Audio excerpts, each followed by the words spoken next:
This podcast contains some graphic language and a mention of sexual assault. Nancy Stearns never planned on being a lawyer. She didn't think she was smart enough. But in the early 1960s, she saw something that changed her mind. When I was in college, there was a TV program called The Defenders that was about lawyers who did constitutional cases. The Defenders was a black and white courtroom drama. Long before Law and Order, it told stories ripped from the headlines. What did you see? The doctor was bending over a girl.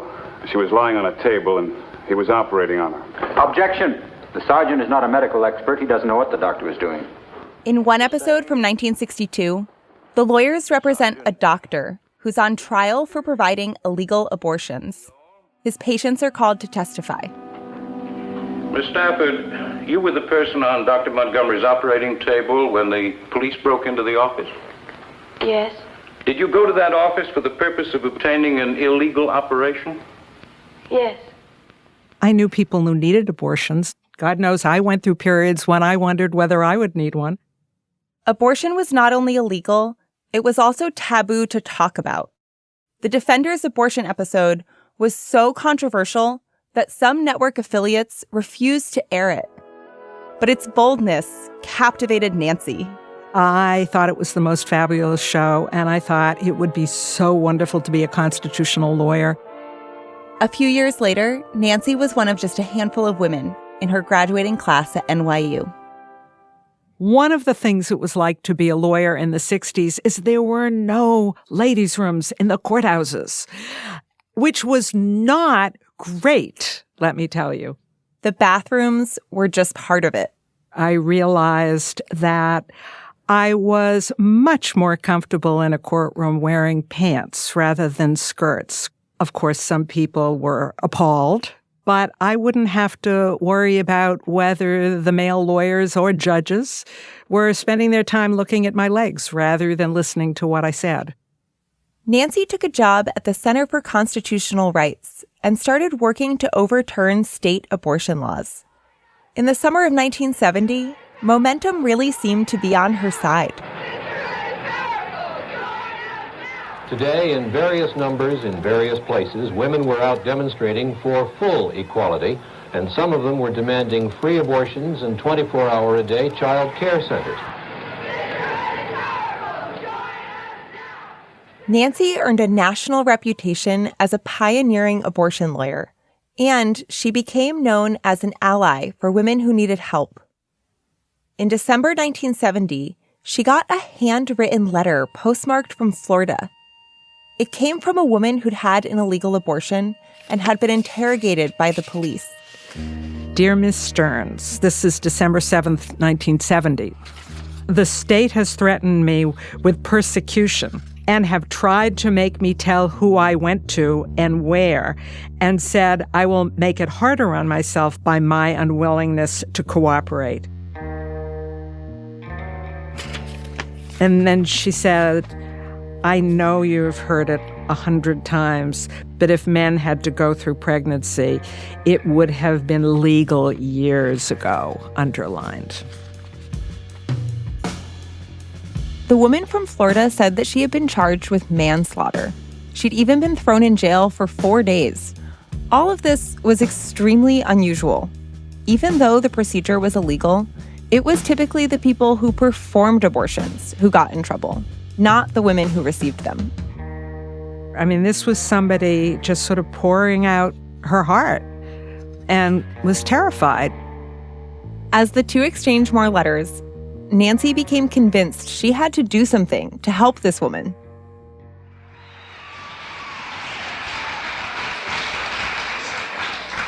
Now we have Nancy Stearns, a lawyer from New York City, from the Center for Constitutional Rights. In the summer of 1971, she was one of the featured speakers at the first ever gathering of the Women's National Abortion Action Coalition. Women had traveled across the country to join in the fight for abortion rights. In almost every case, the courts are still controlled by old men, basically the same people who are controlling the legislature. And that is a severe problem. Nancy told the crowd about a couple of important court cases. One of them was out of Texas, a case called Roe v. Wade. Because the Supreme Court is going to be dealing with abortion cases in the fall. And our job is basically now to educate them. The plaintiff in Roe v. Wade, Jane Roe, hadn't wanted to be pregnant. But the law in Texas mandated that she give birth anyway. She'd given up the child for adoption, but her lawyers argued that the state had still violated her constitutional rights. In 1971, the facts of Roe v. Wade were known, but Jane Roe herself was completely anonymous. That made her story difficult to humanize. What I really want to tell you about So at that conference, Nancy pivoted to another case, the story of the woman from Florida. About a year and a half ago, she needed an abortion. Nancy shared everything she'd learned from the letters about the woman's arrest and how she got put behind bars. But that wasn't the worst of it.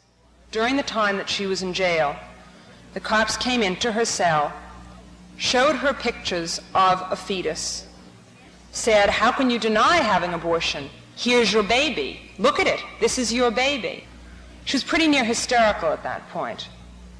Last week I got another letter from her saying, "My trial has been set for July 12th. Manslaughter in Florida carries up to a 20-year penalty." Her name is Shirley Wheeler.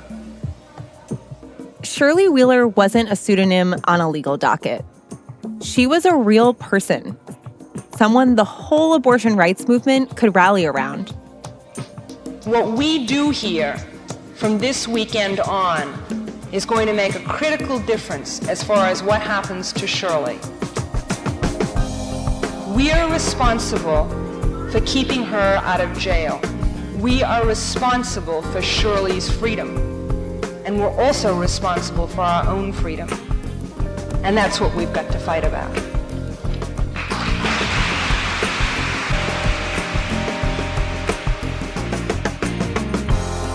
This is Slow Burn Season 7, Roe v. Wade. I'm Susan Matthews. This season, we'll be looking at the years leading up to one of the most important Supreme Court rulings in history. How did abortion become such a divisive issue in American life? Why were the politics back then so dramatically different than they are now? And was it ever really possible for the courts to find a solution? But first, how one unlikely woman, for a brief moment, became the public face of the fight for abortion rights. I don't claim to know everything about legalizing abortion, but I am proof of what will happen to you if you have an illegal one. In 1970, when abortion was still against the law in most states, Shirley Wheeler, like so many other women, got one anyway. This is episode 1, Get Married or Go Home.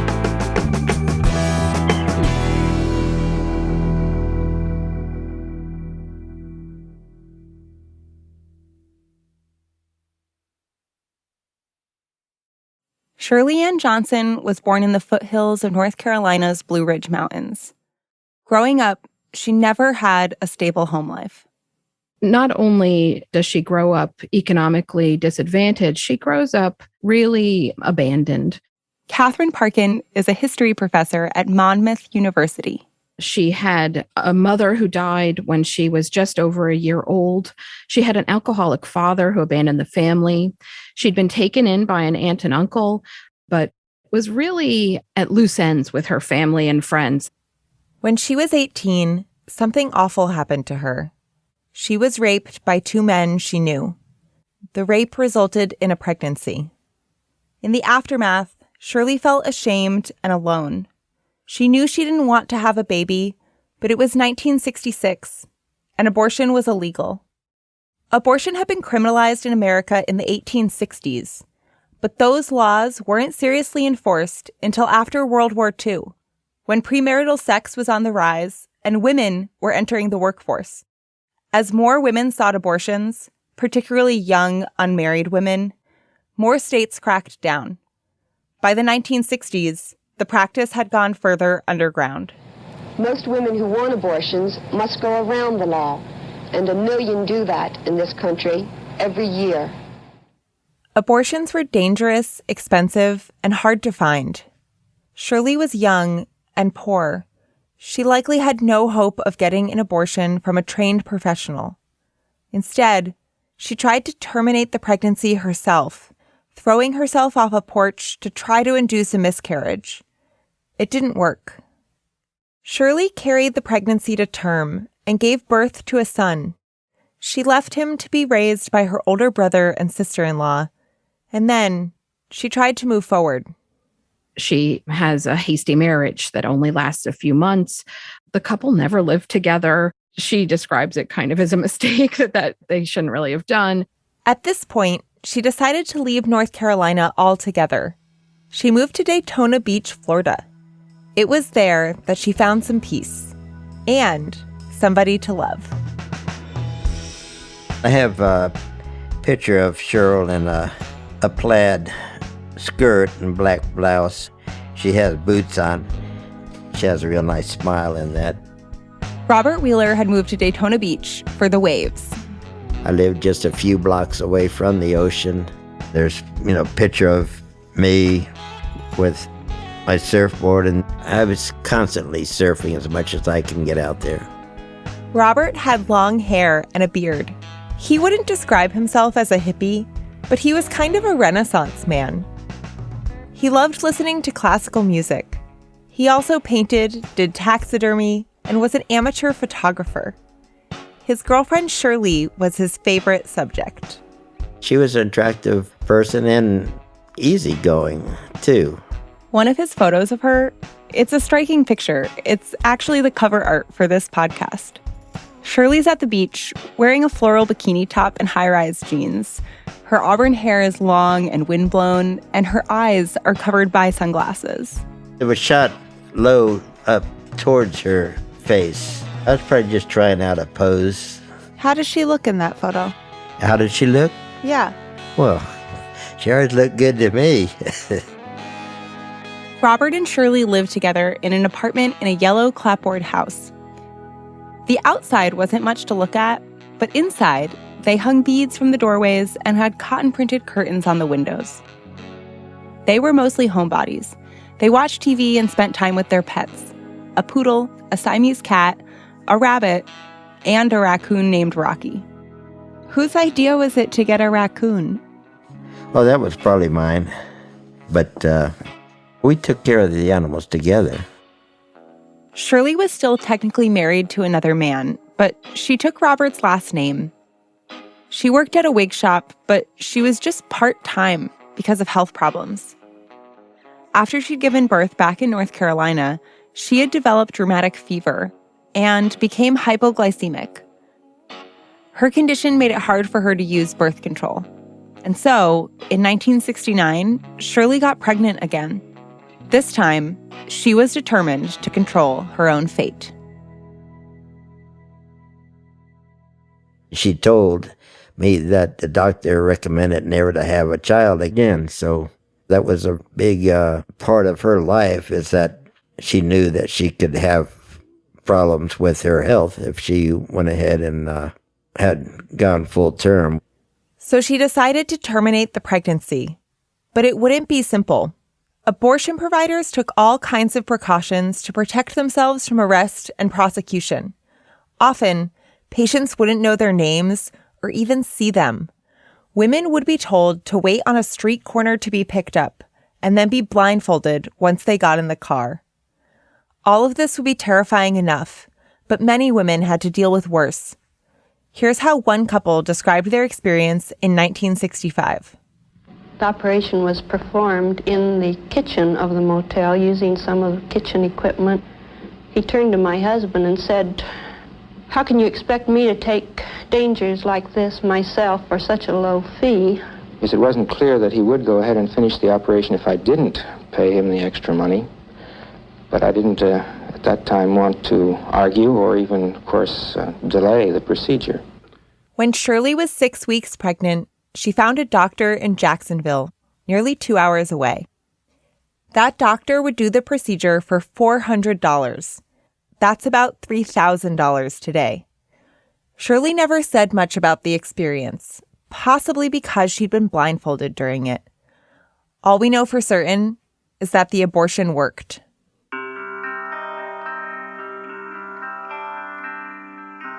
About a year later, Shirley got pregnant again. She knew she would get another abortion, but this time she had trouble raising the money. It was weeks before she could schedule it. Once she did, she went through the whole thing over again. Catherine Parkin. She goes to Jacksonville, that kind of harrowing journey, being blindfolded and so on.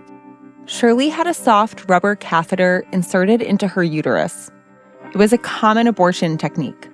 The catheter was supposed to press against the cervix, just enough to induce a miscarriage. It doesn't work.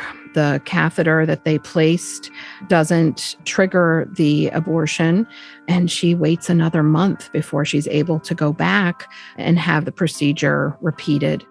And it's that second attempt that results in the bleeding. Bleeding out was a common cause of death for women who had illegal abortions. Shirley knew she had to go to a hospital. Though most doctors wouldn't perform abortions, they would help women after they'd had one. The doctors did help Shirley. They stopped the bleeding. But Shirley's ordeal wasn't over. After she got home from the hospital, police officers showed up at her and Robert's door. It's not entirely clear how they knew what Shirley had done.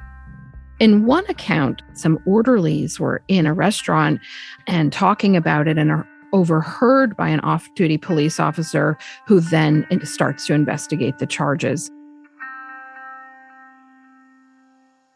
So I'm not really sure how she was arrested, whether it was done by the police or perhaps I could have made that decision. My name is Horace Smith, Jr., and in 1971 I was assistant state attorney working mainly in Volusia County, Florida. Horace Smith still practices law in Daytona Beach. Neither of us could track down the original police report from Shirley Wheeler's case, but more than 50 years later, he still remembers it landing on his desk. Usually, we only hear about cases after someone's arrested. This case was not that way. There had been at least one other death in the area, and I think there had been some other young ladies who had been hospitalized because of illegal and improper abortions. That's why Horace thinks the police showed up at Shirley and Robert's apartment, to get her to tell them who'd performed her abortion. But Shirley wouldn't say anything. I'm not sure if that's because she didn't want to tell, or if she honestly didn't know. But if she didn't tell out of principle, that would have been pretty normal. Women rarely sold out the doctors and nurses who'd helped them when they were in such desperate need. The cops responded to Shirley's refusal by putting her in jail. According to a news account, Shirley got dizzy and fainted her first night behind bars. The officers amped up the pressure, showing her photos of what they said was her aborted fetus. They kept her in jail for 4 days, but Shirley wouldn't budge. In one of her first letters to the lawyer Nancy Stearns, Shirley wrote, "I don't want to tell who did it, even if it does make it easier on me." They basically said, if you'll tell us the doctor, we won't prosecute you. And she said, no.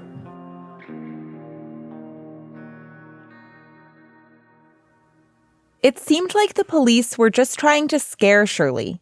Even though abortions were illegal in most of the country, it was still basically unheard of for a woman to be prosecuted for getting one. It would be up to Horace Smith to decide if Shirley Wheeler would be the exception to that rule. I've never worked on an abortion case before or after, and I didn't consider this an abortion case. I looked at it as a manslaughter case. I was curious if it would have been the abortionist or Shirley who would be responsible for the death in your eyes. Who's responsible for it? Yeah. Well, I think both of them are. Absolutely. If she is going to kill a fully formed viable child, then she is certainly responsible, and if someone is helping her do it, they're certainly responsible. That's just common sense. Shirley's only previous scrape with the law was an $18 fine for cussing out a policeman who had given her a ticket for jaywalking. Now, she was facing a felony charge and serious prison time. She wrote to me in April 1971. I apologize for not contacting you in so long, but I really have been out of it, in quotes. I went to court once for arraignment, but then I got sick and had to postpone the trial. She says, "Damn it, I'm not," underlined, "a criminal." These letters provide some of the only insight into how Shirley was feeling at the time. I couldn't talk to her myself because she died of a heart attack in 2013. In the letters, she keeps restating what happened to her, as if she can't believe it. She says she's terrified of going back to jail, and she's angry at the people who want to put her there. She writes, "Men make up all rules, which to me is very unfair." By 1971, those rules were starting to change. Several states had loosened their abortion laws. But Shirley didn't feel optimistic. She wrote to Nancy, "Things are so much slower here in the South." But Shirley's life was about to change in ways she never anticipated. She'd soon be thrust into the national spotlight. Her face splashed across newspapers around the country. And for some women, she'd become an example of what they were fighting for and why.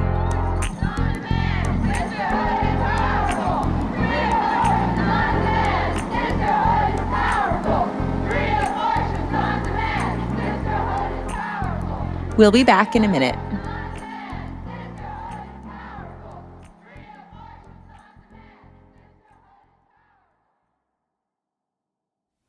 On July 10th, 1971, more than 200 women came to Washington, D.C. for the first ever meeting of the National Women's Political Caucus. Betty Friedan, Shirley Chisholm, and Bella Abzug were there. So was Gloria Steinem.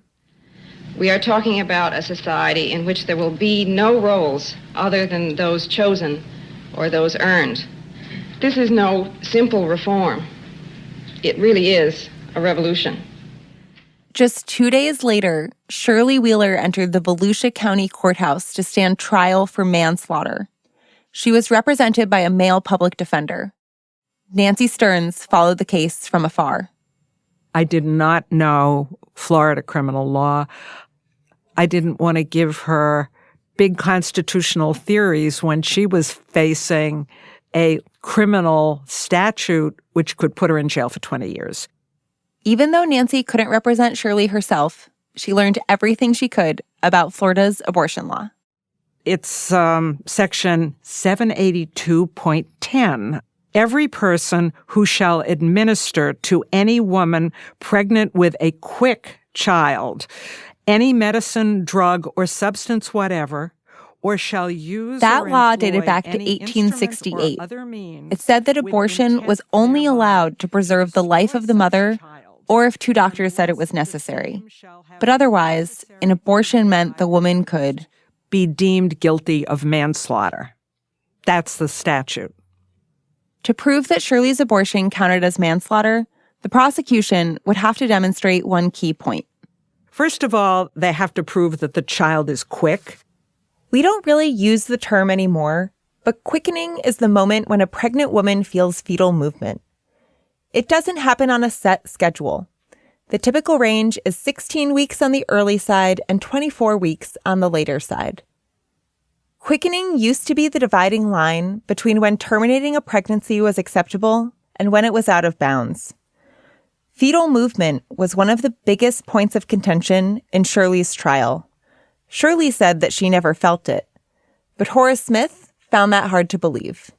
From my memory, which once again is 50 years old, here we had a baby, I think 7.5, maybe 8 months pregnant. This was a viable child that would have survived. On this point, Horace's memory seems off. 50 years ago, the county medical examiner testified that Shirley had been 23 weeks pregnant, not anywhere close to 7.5 or 8 months. But Horace must have believed that even 23 weeks was far enough along to prosecute. During the trial, he entered photographs of the fetus into evidence. He was trying to convince the jury that the pregnancy was so advanced that Shirley must have felt fetal movement. According to one news account, Horace later told the court, "We are not speaking of a soulless blob of protoplasm. Our records showed a very well-formed, for lack of a better word, baby." A reporter heard Shirley whisper a reply, "Try fetus." Shirley Wheeler's trial lasted 2 days. The 3 men and 3 women on the jury took just 45 minutes to reach a verdict. Guilty. Shirley had cried earlier in the trial, but now she was quiet. According to the New York Times, she was believed to be the first American woman ever held criminally responsible for submitting to abortion. Women are told, don't worry, it's never going to be you. It's going to be the person who does the abortion. And here's a case where women are being told, actually, no, we're coming for you too.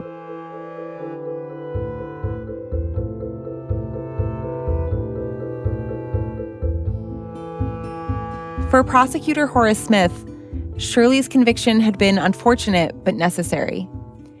He told me that he thought it had protected other women from the danger of illegal abortions. The good part of the whole thing is that we had no more deaths. So do you think that that was related to what happened with Shirley? Well, if all of a sudden I have a death by someone who has a coat hanger up their vagina, which has infected them to such an extent that they die, and then after she's arrested and prosecution, no longer does this occur anywhere in the entire county, I've got to believe that that had to be a deterrent on someone. Shirley was now facing a sentence of up to 2 decades in prison. Just a few days after the verdict, Nancy Stearns raised the alarm about Shirley's case at that first conference of the Women's National Abortion Action Coalition. Her name is Shirley Wheeler. Wheeler, I'm hoping that before the conference is over, we will have petitions drafted to go to the governor, to go to the judge, and mostly to go to Shirley, to say how we feel about all of this, and to give our support to her, and to express our anger at the state of Florida. While Shirley awaited her sentencing, WONAC and other groups drafted messages of support. Even the Playboy Foundation, the philanthropic arm of Playboy, yes, that Playboy, sent a hotshot lawyer to work on an appeal. Suddenly, a lot more people knew Shirley Wheeler's name. The front page is a picture of her with her dog, and the headline is, "Daytona Woman in a Legal Storm Over Her Abortion." That's Molly Sinclair. She wrote that article for the Miami Herald. To put my magnifying glass on here, maybe. The date line is Daytona Beach, and it says, "Shirley Ann Wheeler seems an unlikely choice to be the center of a controversy that has included such diverse elements as feminist groups, the Playboy Foundation, Volusia County legal authorities, and Florida's century-old abortion law. As Mrs. Wheeler puts it, I don't smoke, I don't use drugs, I'm not a hippie, and I don't throw wild parties." How do you feel reading those lines today? I think it's pretty good. Good lead. Molly wrote for the women's section of the newspaper, which traditionally covered what she calls the 4 F's: food, fashion, family, and furnishings. But in 1971, she started getting meatier assignments. One of those was the Shirley Wheeler case. Molly learned that Shirley's conviction had rested on a disputed claim, that Shirley had felt her fetus move. So Molly started her own investigation. How far along had Shirley really been in her pregnancy? Molly had an idea of how to find out. It occurred to me that if there was a death certificate for the fetus, which the state had prepared, maybe it would have the weight. So I specifically talked to the police about the death certificate, which was actually sealed, wasn't supposed to be public. And I remember the guy said, "Oh, well, you can get that from so-and-so at such and such a number." And to my surprise, the woman answering the phone who had the death certificate told me. It was 14 ounces. 14 ounces. That's less than a pound. Given that weight, the pregnancy was likely around 20 weeks along. That finding helped bolster Shirley's claim that she hadn't felt fetal movement. The lawyer from Playboy thought it would help them get a new trial. But the judge wasn't having it. The manslaughter conviction would stand. All that was left to decide was Shirley's sentence. Horace Smith remembers that the courtroom was packed. Dozens of people were turned away at the door. As I recall, there were protesters outside. I think Gloria Steinem was outside. I don't think Gloria Steinem was actually there. But this was a big moment. Shirley Wheeler was the first woman in America to be held criminally responsible for having an abortion. Everyone was waiting to see how she would be punished. On October 15th, 1971, the judge issued his ruling, 2 years probation. In some ways, that was a relief for Shirley. No prison time. But the terms of the probation were highly unusual. Historian Catherine Parkin again. She could not live alone or with another woman in Florida. She could not live out of wedlock with a man in Florida because it was against the law. Shirley needed to marry her boyfriend, Robert Wheeler, or leave the state. The Village Voice reported that Miss Wheeler was told the next time she goes to bed with a man, she had better make sure she has a marriage license hanging over it. The male judiciary was exceedingly sexist. Nancy Stearns. So on that level, doesn't shock me at all that they would basically be treating her like a child and say, all right, you are the one who had the abortion, but if you get married, it's gonna be okay. I mean, she was in her 20s. It's not like she was a teenager. Shirley and Robert were still living together, and he'd recently gone so far as to get a vasectomy. I just got it done because we didn't want to go through another abortion in Cheryl's health. Robert and Shirley didn't want to break up. But Shirley had gotten married quickly once before, back in North Carolina, and it hadn't worked out. At age 23, she had no interest in going through that again. But now, based on the terms of her probation, they couldn't live as they had been, as an unmarried couple in that little apartment by the beach. In October of 1971, Shirley made her choice. She was going back home. That's the part that I can't figure out, because I thought our relationship was pretty good. Robert remembers driving her up to North Carolina in his van and driving back to Florida alone. They'd see each other again, but their relationship wouldn't last. I've kind of always wondered about that, and it seems the best I can tell is that we lost touch with each other. And why that happened, I don't know. Certainly the legal part of it didn't help it. Yeah, do you think that put stress on the relationship? Well, I think it did. And then, of course, the question would be, did she think there was something more I could do? So, I just don't know.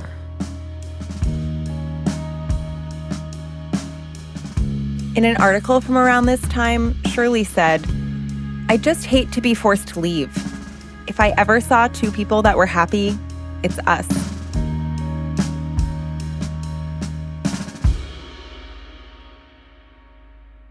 Let's take a quick break.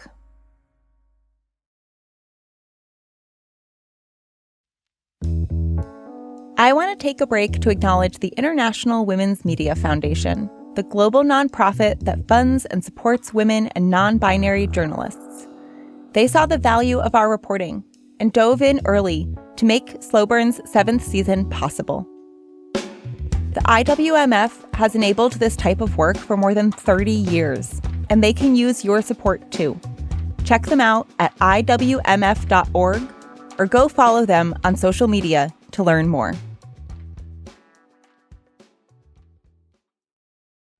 After Shirley Wheeler got sentenced in Florida, the judge gave her a week to leave the state.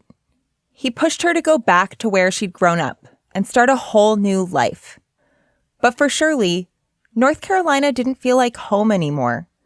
She moved in with her brother and sister-in-law, but she felt judged by everyone in town. She told a reporter, "I know a lot of people think I'm a slut or a murderess." Shirley was miserable. She felt trapped. But she was about to get drafted into a much larger movement. Women's Liberation, the unfinished revolution of American women. With ABC News correspondent Marlene Sanders. 50 years ago, women got the vote.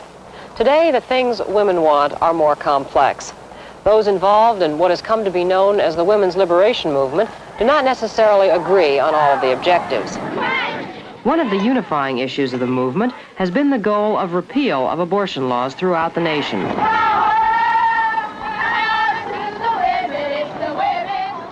By the early 1970s, women's groups were bubbling up everywhere, and several were focused on abortion. One of those was NARAL, which originally stood for the National Association for the Repeal of Abortion Laws. Another was the Jane Collective, an underground group out of Chicago that learned how to perform abortions themselves. And then there was WONAC, the Women's National Abortion Action Coalition. In July 1971, Nancy Stearns had told the first WONAC conference about Shirley Wheeler and the urgency of her case. 4 months later, WONAC organized big rallies in San Francisco and Washington, D.C. They were touted as the first national protests for abortion rights. We're the New Haven Women's Liberation rock band, and we're really quite thrilled and overwhelmed to be here today on this historic occasion. Control of our bodies, we are going to win. We've got to be together and fight. We want to welcome all of our sisters here from Texas, Florida, Ohio, Connecticut, Michigan! How many other states we got out here? By this point, states including Hawaii, Alaska, Washington, and New York had liberalized their abortion laws. Others, including North Carolina and Colorado, were moving in that direction. But the 3,000 women marching in D.C. that day weren't satisfied. They didn't want to live in a country where abortion access was left up to the states. They wanted it to be legal everywhere. The women who organized this demonstration are eminently more qualified to determine our rights than the 9 old men who sit on the Supreme Court. They were carrying signs that said, "We demand free abortion," and "Babies are not our only business." And they were shouting about how fed up they were with a country that didn't seem to care about them and with laws that treated them like second-class citizens. These abortion laws have nothing to do with murder.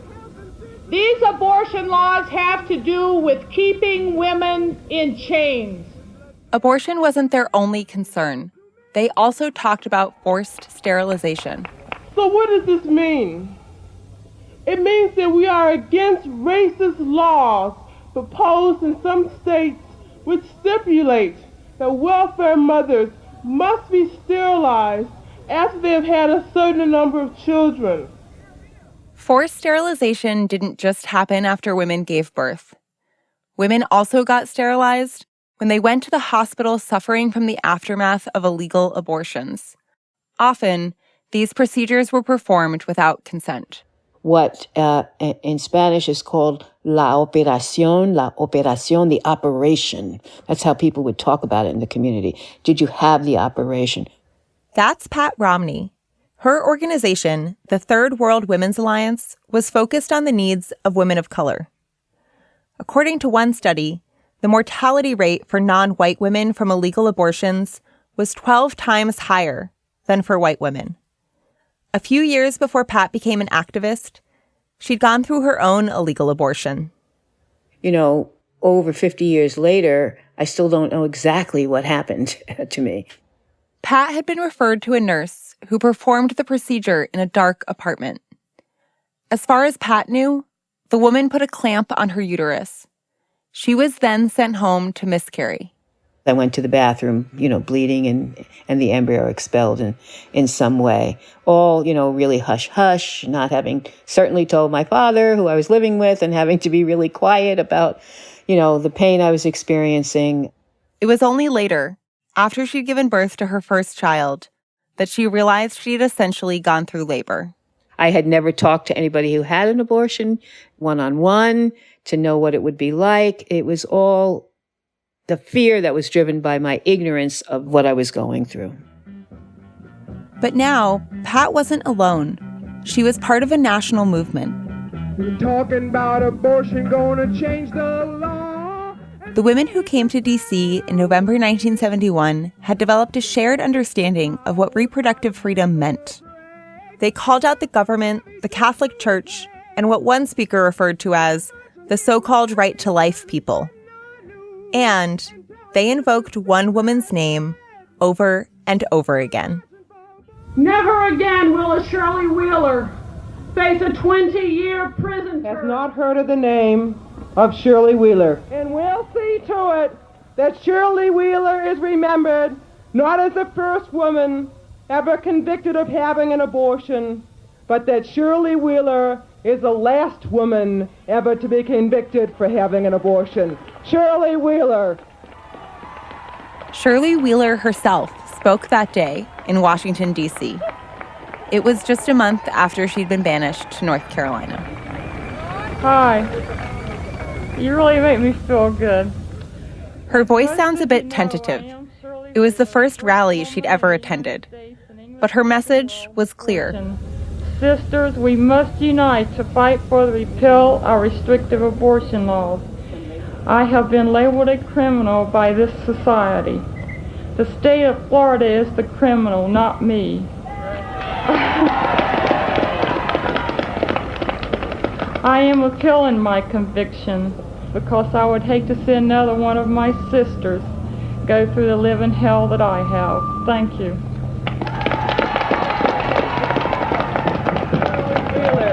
Defend Shirley Wheeler. Defend Shirley Wheeler. Defend Shirley Wheeler. Defend Shirley Wheeler. Defend Shirley Wheeler. People could imagine themselves as Shirley, as a person who took this action, and it could have been them, and it could have been their sister, their daughter, or their neighbor. The Shirley Wheeler case wasn't just a sad story. It gave women something to be angry about and someone to advocate for. Catherine Parkin points out that many of the newspaper articles about Shirley included her photo. This is a really sharp contrast to Roe in Roe v. Wade, in which women appear with pseudonyms and are not shown, are not known. Jane Roe remained anonymous, but she did get her day at the Supreme Court. We'll hear arguments in number 18, Roe against Wade. Mr. Chief Justice, and may it please the court. The justices heard oral arguments in Roe v. Wade on December 13, 1971.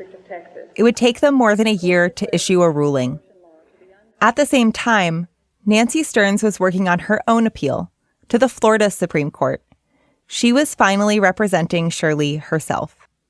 Early in 1972, that court struck down the state's abortion law, calling it vague, indefinite, and uncertain. Immediately after I knew that the statute had been struck down, I filed papers asking that her conviction be reversed. Nancy's motion was granted, and Shirley's sentence was vacated. In the fall of 1972, more than 2 years after it began, Shirley's case was over. No more probation, no one telling her where she could or couldn't live.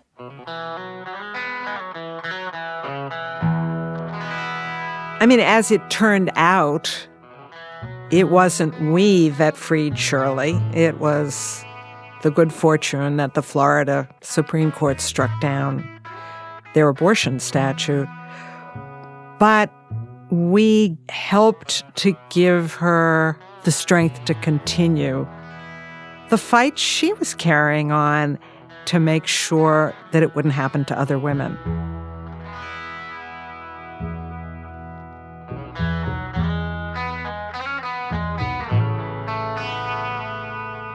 After her big speech in Washington, D.C., Shirley Wheeler spoke at another rally in Boston, and she kept talking to the press.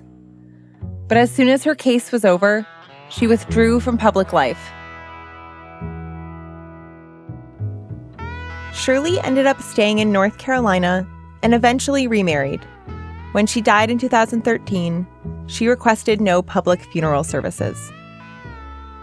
Shirley Wheeler's story helped fuel the fight for abortion rights in America. Now, hardly anyone remembers her name. I think that's because her story isn't the type we normally celebrate. Shirley didn't want to be a mother. She gave up her only child, and she had more than one abortion.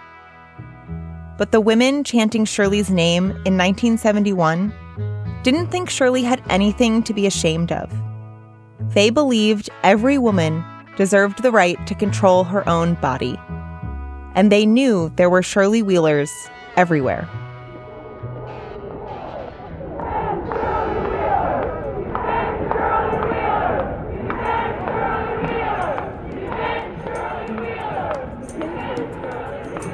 What do you hope people who are hearing about Shirley's story for the first time, what do you hope they take away from it? That it could happen today. That it is happening today.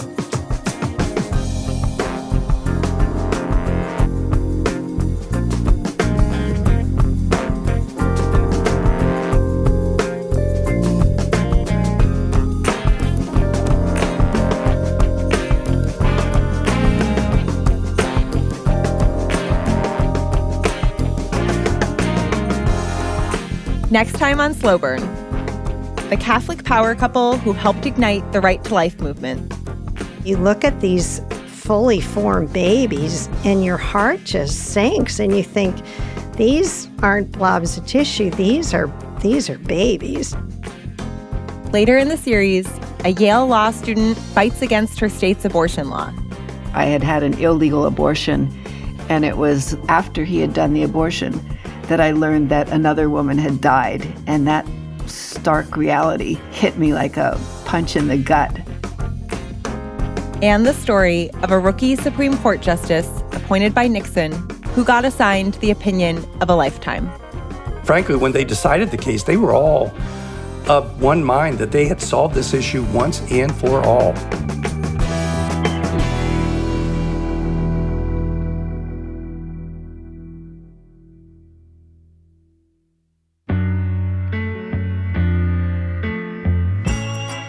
Slow Burn is produced by Samira Tazari, Sophie Summergrad, Sol Werthan, and me, Susan Matthews. Derreck John is senior supervising producer of Narrative Podcasts. Editorial direction by Josh Levin, Derreck John, and Johanna Zorn. Merritt Jacob is our technical director, with mixing assistance by Kevin Bendis. Our theme music was composed by Alexis Cuadrado. Derreck Johnson did our cover art, based on a photo provided by Robert Wheeler. We had research help from Bridget Dunlap and production help from Madeline Ducharme. Some of the audio you heard in our show comes from the Wonak records from the Wisconsin Historical Society. This reporting was supported by the International Women's Media Foundation's Howard G. Buffett Fund for Women Journalists. Slow Burn is a production of Slate Plus, Slate's membership program. You can sign up for Slate Plus to hear a bonus episode every week of this season. We'll go behind the scenes, and you'll get access to some exclusive interviews that'll explore more about the history of Roe and abortion in America. In this week's bonus episode, you'll hear about The Defenders, a TV show that convinced Nancy Stearns to become a lawyer. The episode about abortion showed up on Mad Men, will tell that story. To listen to that, head over to slate.com/slowburn to sign up now. And right now, we're offering 50% off an annual membership, only until June 15th. We couldn't make Slow Burn without the support of Slate Plus, so please consider becoming a member at slate.com/slowburn. And if you're looking for breaking news analysis of everything going on with the Supreme Court right now, you should subscribe to Slate's legal podcast, Amicus, hosted by Dahlia Lithwick. Amicus has new episodes every Saturday this month to tell you all about the major decisions being released this SCOTUS term. And there will be special episodes for Slate Plus members, too. Find Amicus wherever you listen. Special thanks to Leslie Regan, Ruth Zielinski, Talia Blake, Claire Reynolds, Lynn Paltrow, Sherry Chesson, Barbara Roberts, Matilde Zimmerman, Ron Sachs, Ronnie Clemmer, Laura Bennett, Rachel Strom, and all the women of Wonak. And special thanks to Slate's Rebecca Onion, Mark Joseph Stern, Christina Catarucci, Evan Chung, Seth Brown, Chow Tu, Bill Carey, Katie Rayford, Lowen Liu, and Alicia Montgomery, Slate's VP of Audio. Thanks for listening. We'll see you next week.